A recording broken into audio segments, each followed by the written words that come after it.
दोस्तों, आप में से तकरीबन सभी को ये बात मालूम होगी कि किसी भी केस या सूट की सुनवाई सबसे पहले सबसे निचली अदालत में होती है। अगर क्रिमिनल केस है तो सबसे पहले केस चीफ जुडिशियल मजिस्ट्रेट साहब की कोर्ट में चलेगा। हाँ, अगर आप मेट्रोपॉलिटन सिटी में रहते हैं तो सबसे निचली अदालत क्रिमिनल केस में मेट्रोपॉलिटन मजिस्ट्रेट साहब की होगी। फिर यदि कोई एक पार्टी फैसले से संतुष्ट नहीं है तो उसकी अपील सेशन कोर्ट में जाएगी।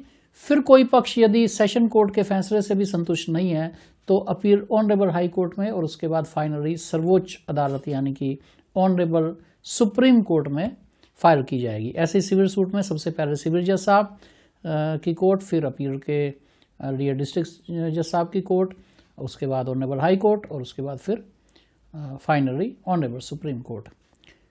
आप अपने झगड़े के निपटारे के लिए सीधे सीधे अपीलेट कोर्ट में नहीं जा सकते।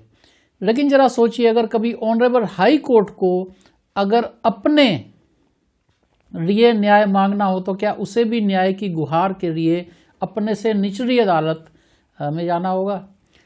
आज तक के इतिहास में एक केस ऐसा बन गया जिसमें ऑनरेबल सुप्रीम कोर्ट यानी भारतवर्ष की सर्वोच्च अदालत के सामने कुछ ऐसी ही परिस्थितियां पैदा हुई और उन्हें न्याय की गुहार लगाने के लिए ऑनरेबल दिल्ली हाई कोर्ट में जाना पड़ा।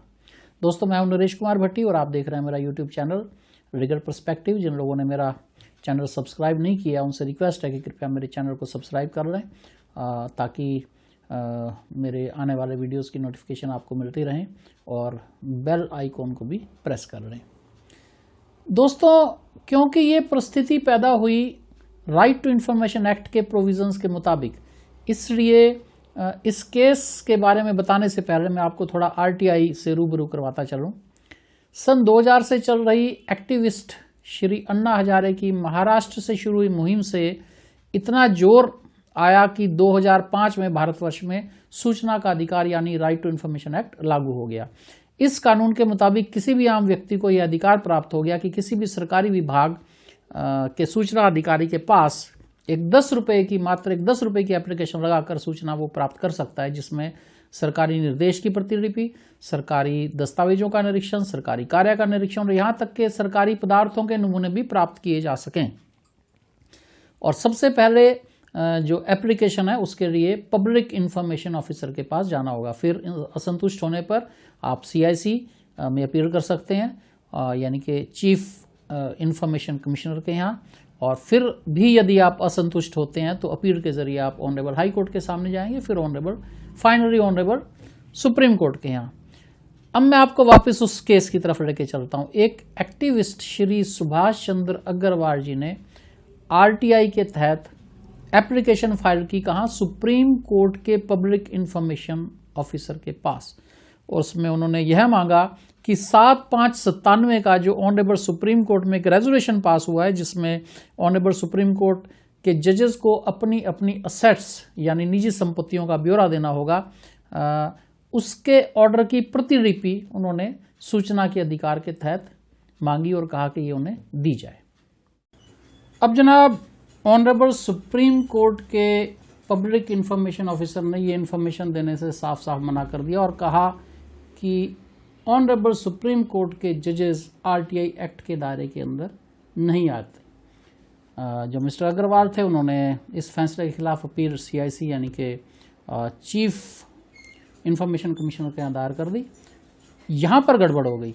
CIC ने अपना फैसला दिया ऑनरेबल सुप्रीम कोर्ट के खिलाफ। उन्होंने कहा कि नहीं, ऑनरेबल सुप्रीम कोर्ट के जजेस भी RTI एक्ट के दायरे में आते हैं और अपनी निजी संपत्तियों के ब्यौरे से रिलेटेड जो रेजोल्यूशन है, जो कॉपी मिस्टर अग्रवाल ने मांगी है, वो उन्हें दी जाए।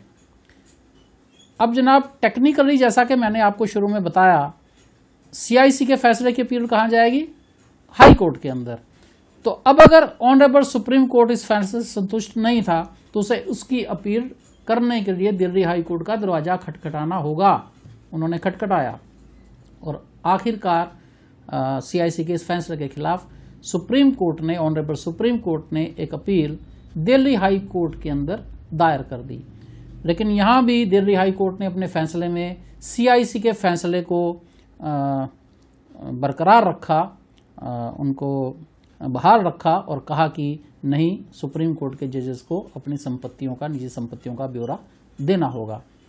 अब टेक्निकली अगर दिल्ली हाई कोर्ट कोई फैसला करता है तो उसकी अपील कहाँ जाएगी? ऑनरेबल सुप्रीम कोर्ट के यहाँ। अब सुप्रीम कोर्ट इस फैसले से संतुष्ट नहीं थी, तो आखिरकार ऑनरेबल सुप्रीम कोर्ट ने दिल्ली हाई कोर्ट के इस फैसले के खिलाफ सुप्रीम कोर्ट में ही चुनौती दे दी। अब यहां पर मैं आपको एक कहावत सुनाना चाहूंगा, ज़बान खल्क नकारा खुदा, यानी कि पब्लिक की आवाज़ इतनी बुलंद होती है जैसे कि खुदा ने या भगवान ने खुद एक नगाड़ा बजाया हो। सुप्रीम कोर्ट के अंदर ही एक चीफ जस्टिस, उस वक्त के honourable chief justice of India Shri Ranjan Gogoi की अध्यक्षता में एक कॉन्स्टिट्यूशनल बेंच फॉर्म किया गया 5 जजेस का, जिसको ये इस अपील की सुनवाई करनी थी। लेकिन शायद पब्लिक की आवाज़ ऑनरेबल सुप्रीम कोर्ट में पहुंच गई और आखिरकार ऑनरेबल सुप्रीम कोर्ट ने जो फैसला दिया वो ऑनरेबल सुप्रीम कोर्ट के खिलाफ था।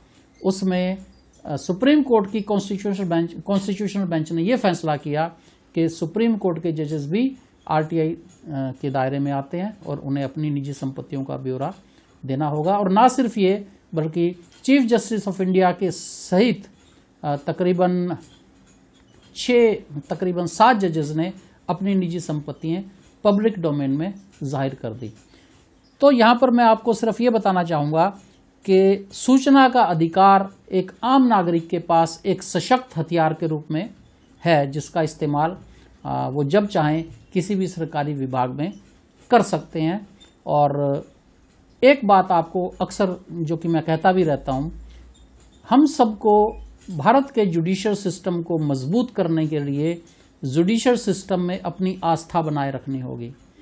हमें अपने जुडिशियल सिस्टम से कुछ शिकायतें हो सकती हैं, कुछ कमियाँ, उसमें कमी हर जगह होती हैं, कमी जुडिशियल सिस्टम में भी होंगी, लेकिन जब तक हमारा विश्वास भारतवर्ष के जुडिशियल सिस्टम में है, रूल ऑफ लॉ कायम रहेगा और आप एक स्वतंत्र नागरिक की भांति अपने अधिकारों का इस्तेमाल करते रहेंगे।